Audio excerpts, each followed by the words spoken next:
Most people over 65 are told the same thing about the afternoon slump. You are getting older, so slow down and take a nap. It sounds sensible. It sounds safe. But here is what nobody tells you. Slowing down alone does not protect your independence, and the nap you were told to take is often the very thing making tomorrow worse. Geriatric clinics see this pattern every single day. A person walks in sharp and steady in the morning and describes falling off a cliff between 2 and 4 in the afternoon. Large sleep and circadian studies have consistently shown that this early afternoon dip is not a personal weakness at all because it is a scheduled event written into human biology. In the next few minutes, I am going to give you 5 things that turn that crash back into a dip, each one with exact numbers you can use today. And I am going to cover the one thing almost no 12-minute appointment has time to explain, which is why the crash gets deeper after 65, even when nothing else in your life has changed. The number one item on this list is something almost nobody talks about. Stay with me until the end because that one can change how you approach the next 10 years. Here is the honest problem with how this gets handled. You mention afternoon exhaustion at your appointment, and the clock is already running. The average visit gives your doctor about 12 minutes, and most of that goes to blood pressure, medication refills, and whatever is most urgent. Fatigue is not urgent on paper, so it gets a one-line answer. You are told it is normal for your age, or you are handed a blood test that comes back fine. Nobody has 20 minutes to walk you through why your energy falls apart at the same hour every single day.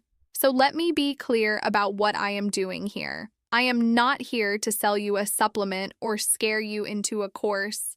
This channel exists to give you the science a 12-minute appointment never has time to cover. Everything in this video is free, and everything in it is safe to bring to your own doctor. This matters more than tiredness, and I want you to understand why. The afternoon is when most people run their errands, carry their groceries, and climb the steps to their own front door. If your legs are unsteady and your attention is foggy at exactly that hour, that is the hour you are most likely to fall, and a fall is what takes independence away. Before we go further, tell me one thing in the comments. Type your age and the exact time your energy drops, something like 71 to 15, because I read those and they shape what I cover next.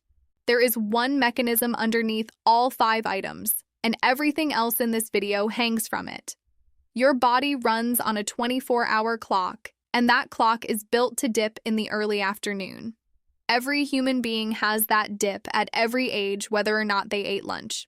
What changes after 65 is not the dip itself, but how deep it goes, because the signals that steady the clock get weaker. Think of your body as a house with a thermostat. A thermostat does not make heat, it decides when the heat should come. It needs a clear signal to do that job, and its clearest signal is bright light in the morning. After 65, most people spend far less time in bright daylight, so the thermostat gets a faint signal and stops holding the schedule properly. A faint signal does not just make one afternoon colder, it makes the whole day less predictable. Please do not skip this section. It is the key to everything that follows. If this is already making sense to you, tap the like button so more seniors can find it.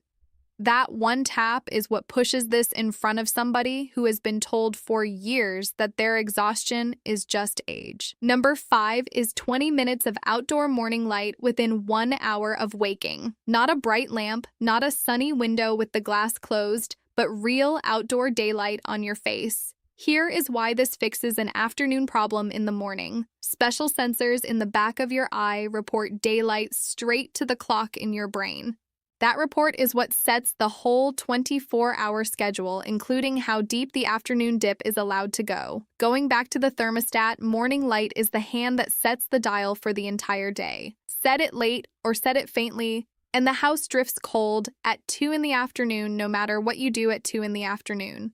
Large clinical trials in older adults have consistently shown that daytime bright light exposure improves nighttime sleep quality and reduces daytime sleepiness. This is one of the best supported and lowest risk interventions in the whole field of aging research. Here is the exact protocol. Within 60 minutes of waking, get outside for 20 minutes on a clear day. On a heavily overcast day, make it 30 to 40 minutes, because clouds cut the intensity but not the effect. Face toward the open sky and skip your sunglasses during this window, though you never look directly at the sun. Do this 7 days a week, not 5, because the clock resets daily and does not carry a weekend balance. The mistake almost everyone makes is doing this at 10 or 11 in the morning, which is pleasant but far too late to set the dial. If standing outside for 20 minutes is not realistic, take a chair to the porch or sit just inside a fully open door. Seated counts, and a stable chair with arms is safer than standing on uneven ground in morning dew. If you feel lightheaded when you first stand up, sit back down and rise again slowly after 30 seconds. Sharp pain, chest pressure, or true dizziness means stop, not push through. Pair this with your breakfast because the pairing is what makes it stick. Carry your coffee or your tea outside and drink it there instead of at the kitchen table. You are not adding 20 minutes to your day. You are moving 20 minutes you already spend. But light only sets the schedule, and it cannot touch what happens to your blood sugar after you eat. You can do every minute of this perfectly and still hit the floor at 2:30 if your lunch is working against you. That is exactly what number 4 fixes. Number 4 is 25 to 30 grams of protein at lunch, eaten before the starch on your plate. The named item is not a healthy lunch. It is protein first and starch last in that order. When a meal of bread, rice, or potatoes hits an empty stomach, the sugar in it arrives in your blood in a rush. Your body answers with a surge of insulin, and that surge often overshoots. The crash you feel at 2:30 is frequently that overshoot landing. Think of a rush of water into a narrow pipe, because the pipe cannot pass it smoothly, and the pressure swings hard. Protein and vegetables eaten first act like a wider pipe, letting the same meal arrive as a steady flow instead of a slam. Controlled feeding studies have repeatedly shown that eating protein and vegetables before carbohydrate meaningfully lowers the blood sugar spike from an identical meal. Nothing was removed from the plate in those studies, only the order was changed. Here is the exact protocol. Aim for 25 to 30 grams of protein at lunch, which is about 4 ounces of chicken, fish, or lean beef. 3 large eggs, or 1 cup of Greek yogurt, with a small handful of nuts, will also get you there. Eat the protein and the vegetables first, and leave the bread, rice, pasta, or potato for the last third of the meal. Wait 10 minutes between the two halves of the meal if you can, because 10 minutes is enough to change the curve.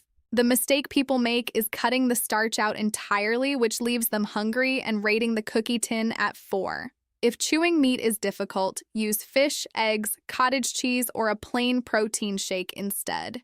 If you have kidney disease, ask your doctor what your protein target should be, because yours may be set lower on purpose. If you take insulin or any diabetes medication, talk to your doctor before changing meal composition, since your numbers may shift. If you feel shaky, sweaty, or confused after a meal change, stop and check with your doctor rather than pushing through. Pair this with number 3, which is coming next, because the pairing multiplies both. Protein first flattens the top of the curve, and what follows lunch clears what is left. One without the other is half the result. Still, food order can only shape what enters your blood, and it cannot remove sugar that is already circulating. For that, you need the one tissue in your body that pulls sugar out of the blood on demand, and it is not your stomach.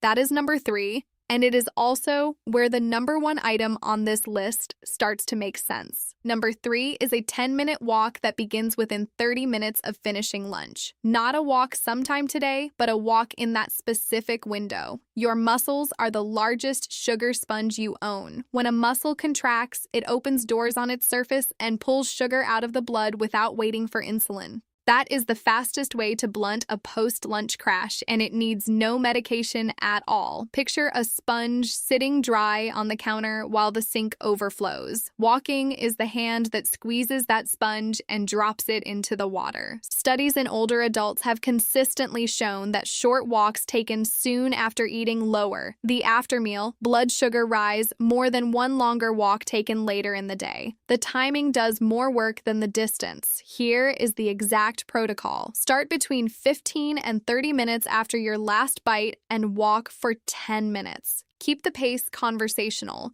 which means you can speak in full sentences but would rather not sing. Do it every day you eat a lunch containing starch, which for most people means every day. If 10 minutes feels easy after 2 weeks, go to 12, then 15, and stop there because longer is not the point.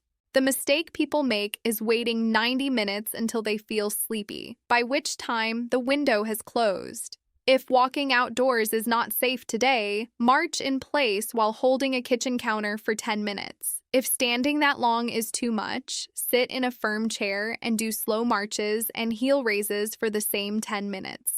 Never use a rolling chair, a wobbly table, or the back of a couch for support. Chest pressure, sudden breathlessness, or true dizziness means stop, sit down, and call your doctor, not push through. Pair this walk with the protein first lunch from number 4 because together they flatten both halves of the curve. Protein first lowers how high the sugar climbs, and the walk clears what still made it through.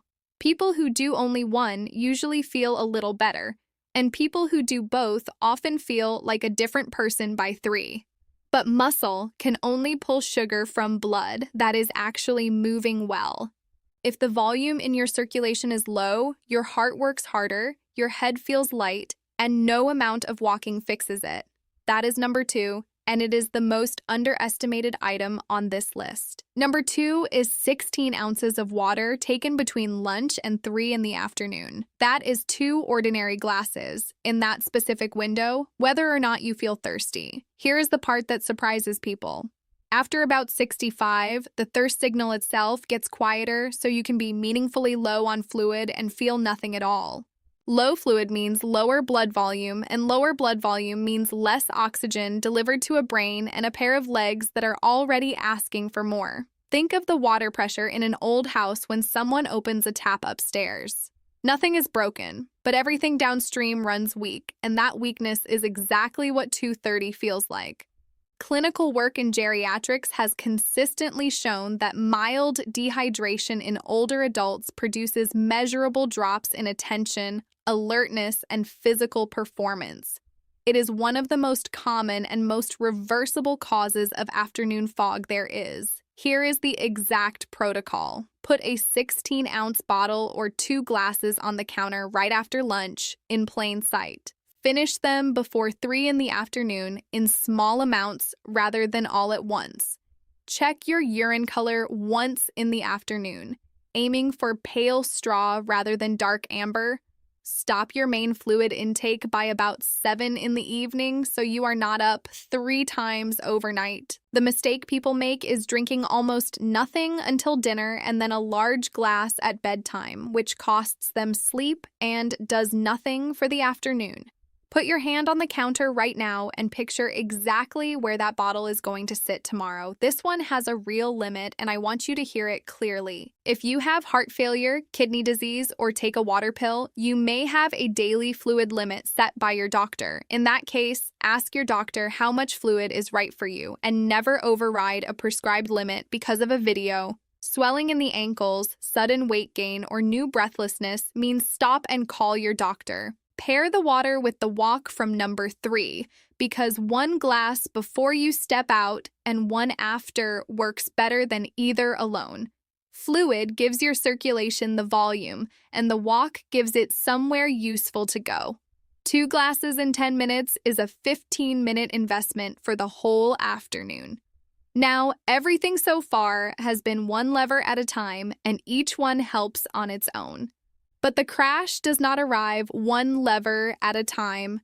It arrives all at once. And that is why the number 1 item on this list is built completely differently from everything you have just heard. Number 1 is the 10-minute afternoon ritual, and it is 4 specific things stacked into one block of time. Bright light, 10 sit-to-stands, 3 minutes of walking, and 1 glass of water with a small protein bite, done in that order between 1:30 and 2:30 in the afternoon. Here is why stacking beats spacing, and this is the deepest point in the video. The afternoon crash is not one failure. It is 4 small ones arriving at the same moment. Your internal clock is calling for a dip. Your blood sugar is coming down off lunch. Your circulation is running a little thin, and your muscles have been still for 2 hours. Fix one and you soften the crash. Fix all 4 inside the same 10 minutes and you often cancel it.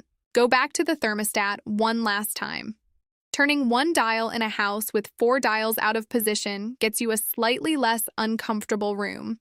Walking down the hall and resetting the whole panel at once gets you a comfortable house. This ritual is the panel reset, and that is why it works when 4 separate good habits scattered across the day do not.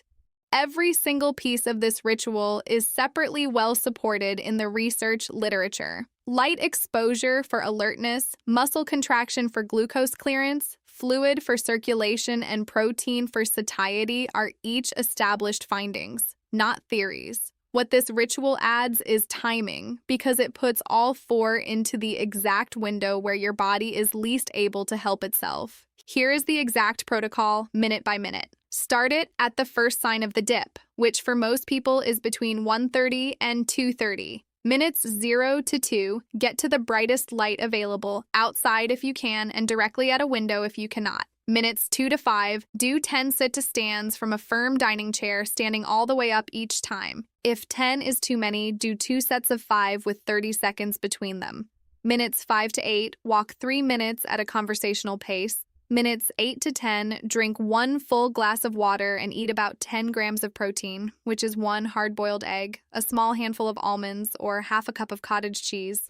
Do the whole thing 5 days a week to start, and 7 once it feels ordinary. Add 1 sit to stand each week until you reach 15, then hold there, because the goal is repeatability and not heroics. The mistake almost everyone makes is waiting until they already feel wrecked at 3:15, and by then you are treating a crash instead of preventing one. Now the safety layer, and none of it is optional. Do your sit-to-stands from a firm chair with arms placed against a wall, never a chair on wheels, and never a soft couch. Keep one hand lightly on the chair arm or a kitchen counter until you are certain of your balance. If you cannot stand from a chair without help today, do the same 10 repetitions as seated marches and use the counter to stand only once at the end. Sharp pain, chest pressure, new breathlessness, or true dizziness means stop, sit down, and call your doctor, not push through. If you take blood pressure medication or a water pill, rise slowly out of every repetition and talk to your doctor before adding this if you have had fainting spells. Pair this ritual with number 5, the morning light, because they are 2 ends of the same clock. Morning light tells the thermostat when the day starts, and the afternoon block tells it the day is not over yet. Doing both is what turns a good afternoon into a good evening and then into a good night of sleep. And a good night of sleep is what makes tomorrow afternoon easier, which is how this becomes a rising spiral instead of a daily rescue. I told you at the start that the number 1 item could change how you approach the next 10 years, and here is what I meant. 10 years of afternoons is roughly 3,600 afternoons, and the difference between spending them foggy in a chair or clear on your feet is the whole difference between assisted and independent. Nobody loses their independence in a single afternoon. They lose it in 1,000 afternoons they slept through. Energy is not luck. Alertness is not genetics. Independence is trained. Consider a typical case documented in the rehabilitation literature. A 74-year-old woman, retired, living alone in her own home, reported that she was fine until 2 in the afternoon and useless after it. She had stopped driving to her afternoon church group because she did not trust her attention behind the wheel. Her blood work was unremarkable, and she had been told twice that this was simply her age. The changes made were small and specific. 20 minutes on her back step with her coffee within an hour of waking every morning. Lunch rebuilt so that 4 ounces of chicken and her vegetables came before the roll. 16 ounces of water between lunch and 3, kept on the counter where she could see it. And the 10-minute ritual at 2 in the afternoon, with her sit-to-stands done from a dining chair pushed against the wall. By the end of the 3rd week, she reported that her worst hour had moved from 2 in the afternoon to about 5. By week 6, she described the afternoon dip as noticeable but manageable rather than as a wall. She counted 10 sit-to-stands without using her hands, up from 6 at the start. She was driving to her afternoon group again, which is the only outcome that ever really mattered to her. So here is exactly what to do, starting tonight. 5 steps, each one with a number, and none of them takes more than 20 minutes. 1. Tonight, put a 16-ounce bottle of water on your kitchen counter where you will see it at lunch tomorrow. Fill it before you go to bed so the decision is already made. 2. Tomorrow morning, get outside within 60 minutes of waking and stay 20 minutes. Take your coffee with you and sit if standing is easier. 3. At tomorrow's lunch, eat 25 to 30 grams of protein and your vegetables before you touch the bread, rice, or potato. 4 ounces of chicken or fish, 3 eggs, or 1 cup of Greek yogurt all get you there. 4. Within 30 minutes of finishing that lunch, walk 10 minutes at a conversational pace. If outside is not safe today, march at the kitchen counter for the same 10 minutes. 5. This week, do the 10-minute afternoon ritual on 3 separate days and write down the time your energy dropped on each one.